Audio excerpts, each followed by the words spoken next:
Sur le silence, qui est un de mes défauts également, j'ai un peu peur du silence, c'est vrai, et en particulier sur scène. J'ai peur que les gens ne rient pas, ne m'accompagnent pas, ou j'ai peur qu'il n'y ait aucune réaction du public sur scène, ou même en radio, mais en radio, je le sais pas forcément.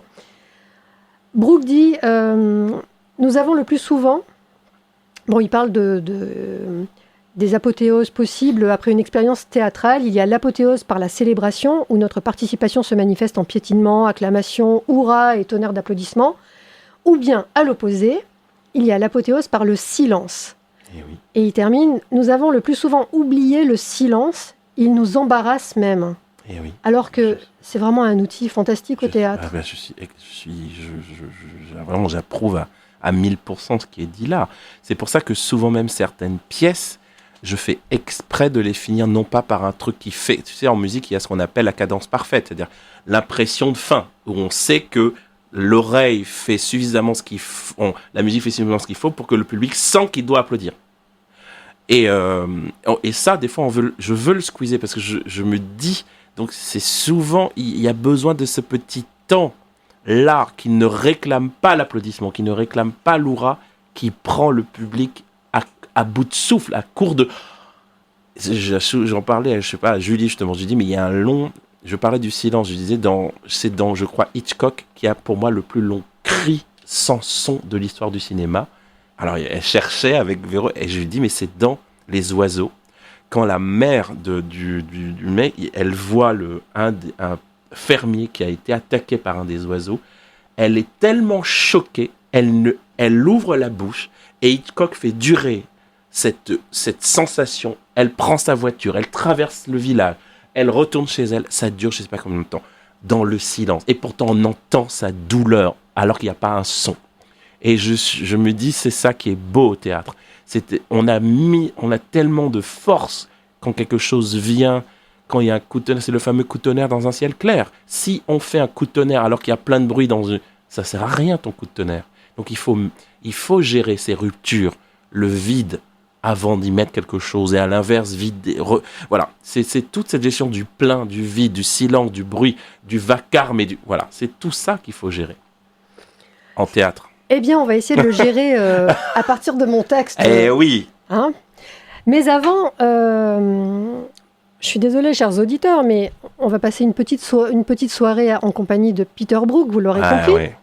Tellement et j'espère que ça vous intéressera et ça vous donnera envie de lire L'espace vide, écrit sur le théâtre aux éditions Essai Point. Page 59, hein, si vous voulez que je synthétise pour vous, écoutez. Il écrit « Quelle que soit la valeur du message, il ne se transmet en fin de compte que selon des valeurs qui sont celles du théâtre même. » Quelles sont, pour toi, les valeurs du théâtre même ? C'est ça. Alors, ça reprend un peu tout ce que j'ai déjà dit, mais pour moi, en premier ordre, c'est la concision, par exemple, aussi. C'est-à-dire qu'il y a quelque chose au théâtre de beaucoup plus... Alors, j'aime pas le mot efficace, mais c'est vrai que si on fait la différence entre la nouvelle, le roman, l'écriture, on vient parce qu'il y a quelque chose... On est la cible, c'est-à-dire qu'il y a quelque chose de l'ordre de la convention. Comme il y a une convention, d'ailleurs, entre un auteur et son lecteur. Au théâtre, c'est-à-dire que... je crois que vous l'avez dit, j'ai dit, je suis persuadé, même si c'est une thèse comme ça, folle, que dès l'homme de la caverne, le fait de vouloir raconter quelque chose aux autres, c'est de là qu'est né le théâtre. C'est tout d'un coup, il y en a un qui a vu quelque chose hors de la... Il a vu ça, il a dit les autres, il vient se passer un truc, il faut que je vous raconte. Et en fait... Il naît dans la société des gens qui ont un peu plus la faculté que d'autres de vouloir raconter aux autres et qui rajoutent. Je sais que dans ma famille, on est spécialiste de ça. On raconte quelque chose à une de mes sœurs qui dure 3 secondes. Quand elle veut le raconter à son tour, on a déjà 3 minutes. Ouais. Et c'est ça qui est fort. Donc cette faculté-là, le théâtre a quelque chose de cet ordre. Et encore une fois, ça ne tient pas au costume, au décor, ça tient à la personne. Vraiment, j'insiste. Pour moi, c'est ça qui compte. C'est pas la lumière, la photo comme au cinéma. C'est pas que les mots. Parce que sinon, on se contenterait de lire. Je n'ai rien contre. J'ai fait des études de lettres. Je vénère les textes. Je vénère l'écriture. Mais maintenant, je suis comédien. Et quand on est sur un plateau, c'est ça qui compte. Bien sûr, le texte est important, mais d'abord les enjeux scéniques, les valeurs. Oui, c'est ce qu'il appelle les valeurs. En plus, j'imagine qu'il n'a pas dû dire forcément valeurs. Je ne sais pas s'il a écrit en anglais d'ailleurs ou en français. En tout cas, dans la version française. Ouais, c'est ça. Mais en tous les cas, oui, c'est qu'il y a des spécificités vraiment théâtrales. Les choses, c'est théâtral. Le fait de se dire, on se trouve là, il y a un enjeu immédiat et on doit sentir un danger. Donc, il doit se passer quelque chose. On se confond. Ton personnage prend ton corps. C'est-à-dire, si je te regarde là, les gens, vous ne le voyez pas, mais j'ai devant moi une personne assise et je crois vous l'avoir dit au théâtre, qu'est-ce qui empêche que, à partir du moment où je dis tu es Médée, pourquoi Médée ne serait pas comme ça, ou Phèdre, ou n'importe quel personnage qui serait assis sur un tabouret à s'éventer. Remarque, Médée, je la vois. Ben oui, alors. Je vous rappelle, chers auditeurs, que nous sommes deux dans une toute petite salle avec une multitude de machines qui fonctionnent, des moteurs. Exactement. Donc il fait un peu chaud. C'est vrai que je m'évente. Oui, mais c'est... Et Médée, certainement, serait un peu... comment dire, pas nonchalante.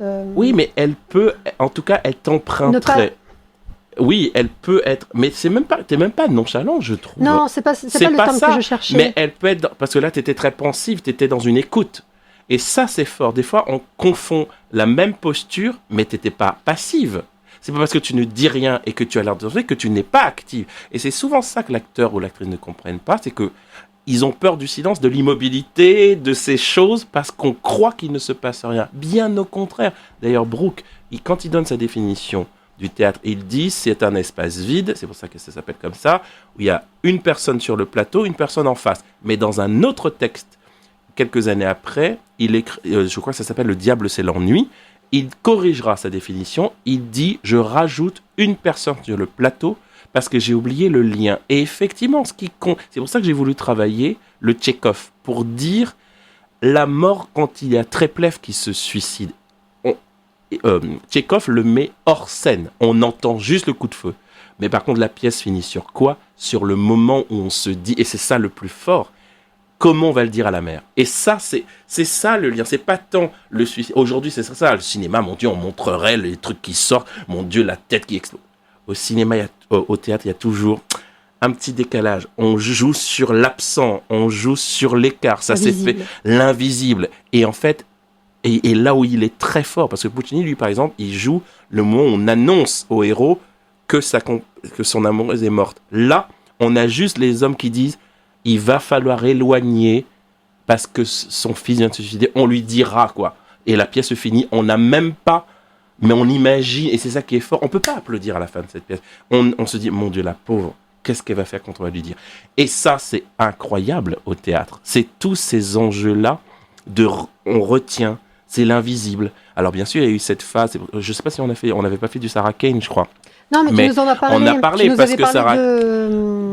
Je sais pas, Phèdre, l'amour de Phèdre, parce que justement, c'est toute une mouvance du théâtre qui va vraiment dans la face, c'est-à-dire qui est violent, hein. Qui est violent, et surtout qui montrait, alors au sens où ça disait crûment les choses, c'est-à-dire qu'il est question de sexualité, donc on le dit. Elle précisait que c'est dans les didascalies, ça ne veut pas dire qu'on devait le faire, parce qu'il y a par exemple, il y a des actes sexuels, mais elle demandait pas que la mise en scène nous les montre. Il suffisait qu'il y ait un comédien qui joue la didascalie où on écrit que Phèdre pratique quelque chose sur Hippolyte, et voilà, mais ça, c'est déjà énorme, alors qu'on n'avait pas ça. Le théâtre, c'est plutôt comment on fait comprendre tout, alors que tout est avant ou après, caché.